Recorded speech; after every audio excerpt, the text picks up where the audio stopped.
Somehow, this fragrance manages to be the most beloved and most hated in the men's fragrance market. And of course, we're talking about Dior Sauvage. Today, we're going to discuss all three formulas, all three concentrations, and see what's my recommendation for you. Stay tuned.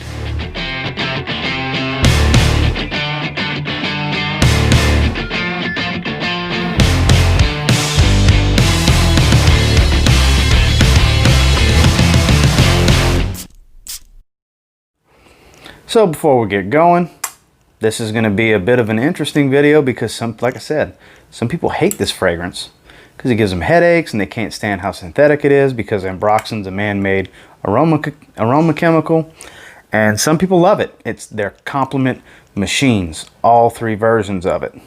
So it's going to be some mixed feedback for sure from this video, but what I can say is if you like the note of ambroxan, there is none better than the Dior Sauvage line. Let's talk about the line. So starting off with this first one, Dior Sauvage Eau de Toilette, the original. So in regards to this one, and this is a 100 milliliter bottle. I actually have 3 different bottle sizes for this video. It actually works out perfectly. And then Dior is known for having these just outrageously good atomizers, and the Sauvage line has that indeed. Now what's different with this one, for being the Eau de Toilette, the weakest concentration of oils, it's actually the strongest performer. Loud, fills a room, even newer batches. You know, everybody wants to talk about, oh, this batch that, this batch the other.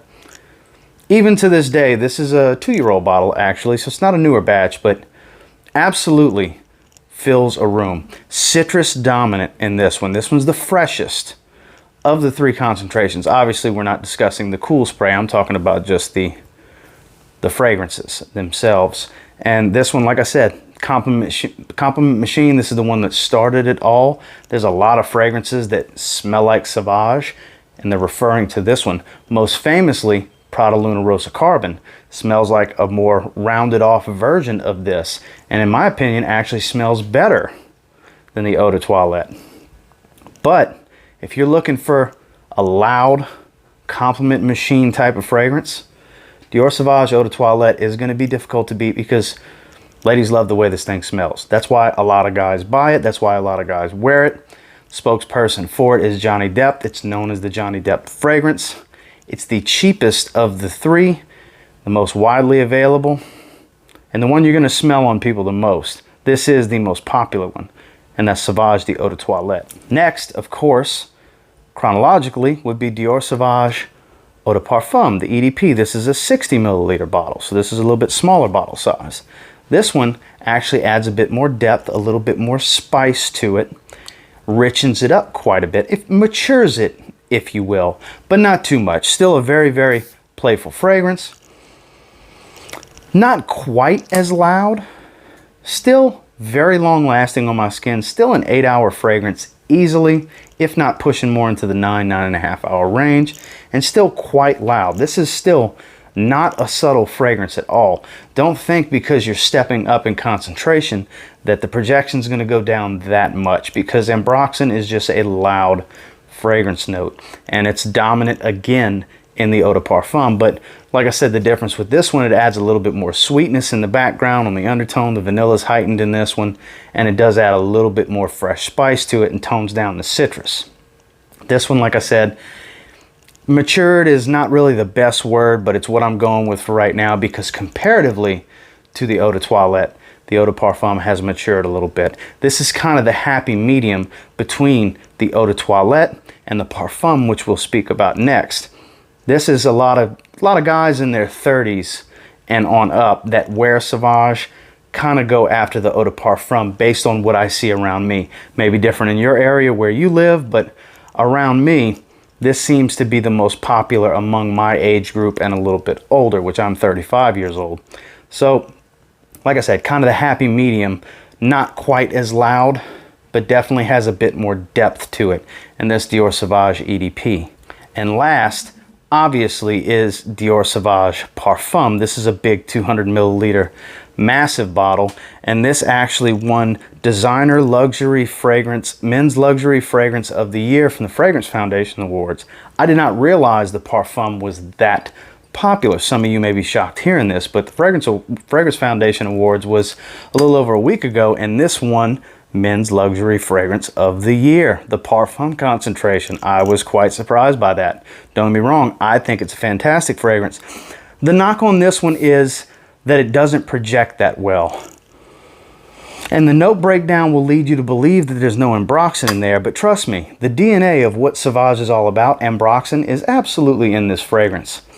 Difference with this one is the quality of the scent. In my personal opinion, this is the best smelling one of the three. It has the richest, deepest, most high quality smell of them. Very woody, very sensual. This is kind of the sexiest of the Sauvages, if you will. Compliment machine. It's easy to go anosmic to this one in my experience. You'll think it's sitting close to the skin. You're just going nose blind to it. It actually projects a little bit more than you would think. Obviously projects the weakest of the three, but still projects very well and very long lasting. This is another 8+ hour fragrance on my skin, as I'm sure it will be on most people. It's a Parfum concentration. Dior is known for making a beautiful, rich Parfum concentration with their lines of fragrances. Ergo, Eau Sauvage Parfum is my favorite in the line. Dior Homme Parfum is my favorite in the line. And here, Sauvage Parfum, guess what? Hence the big bottle, it's my favorite in the line. Don't knock it before you try it. There's a reason. Turns out it was Men's Luxury Fragrance of the Year, the Fragrance Foundation Awards. Not going to be for everyone. Some people are going to want it fresher, lighter, and louder. In that case, this definitely isn't the one for you. But if you want something that's even more matured, bordering that niche level of quality for an ambroxan based fragrance, Dior Sauvage Parfum might be the one for you. This is a gorgeous fragrance that does not get the love that I feel like it should, but then again, it won Men's Luxury Fragrance of the Year. Damnedest thing I've ever seen. And that's Sauvage Parfum. Now, in regards to what I would recommend for you to get if you're looking to get one of the three concentrations and you're just not sure. Okay, the happy medium, as I stated before, would be Dior Sauvage, the Eau de Parfum. Reason I'm saying this is the way to go is that it's the happy medium. You're still going to get a little bit of freshness while still getting some rich, full-bodied spice and a little bit of sweetness, and still maintain very, very good performance. It's still a compliment machine. Everybody's going to like the way you smell that don't have sensitive noses, that don't get very sensitive to ambroxan fragrances, because it does trigger headaches and migraines for some. If you're around those that enjoy scents like this, you're always going to be the best smelling guy in the room as far as where you're at. Obviously, if you're in a room full of fragrance lovers, that's subject to change and subject to opinion, just saying. But if I was to say the one to grab, it's definitely going to be the EDP in my opinion, because you get the best of both worlds from the Eau de Toilette to the Parfum. You still get some sweetness, you still get some freshness, and you still get a nice dose of projection, sillage, and longevity. And that's going to be the Sauvage EDP concentration. Well guys, there we go. I've discussed the line of the actual fragrances. Obviously, the cool spray was not in this video. I mainly wanted to focus on the traditional atomizing fragrance bottles, the Eau de Toilette, the Eau de Parfum, and the Parfum concentration. I do enjoy all three. Is it redundant to have all three? Yeah, kind of, sort of. You don't need all three. You don't need two of the three. You just need to find that one that works for you. And in my opinion, right in the middle is actually right in the middle. If you just want to be loud and super fresh, go with the Eau de Toilette. But if you want to find that happy medium that's going to give you a little bit of everything for what Sauvage is all about, go with the EDP. And until next time, do me a real quick favor, go ahead and like, comment, subscribe. Do appreciate all the feedback. I love hearing from you guys. How many of you agree with me that the EDP is probably the way to go? I know a lot of people have tried it. Hell, it's the highest selling fragrance in the last several years. It's the most popular fragrance on the market these days. Some people love it, some people hate it. It's just what it is. But what is your favorite if you've tried it already? Let me know down in the comments. And until next time, I will say, if you get your hands on any of the 3 concentrations of Sauvage, you give it a spray now, who knows? You might end up thanking me later. Have a good one, guys.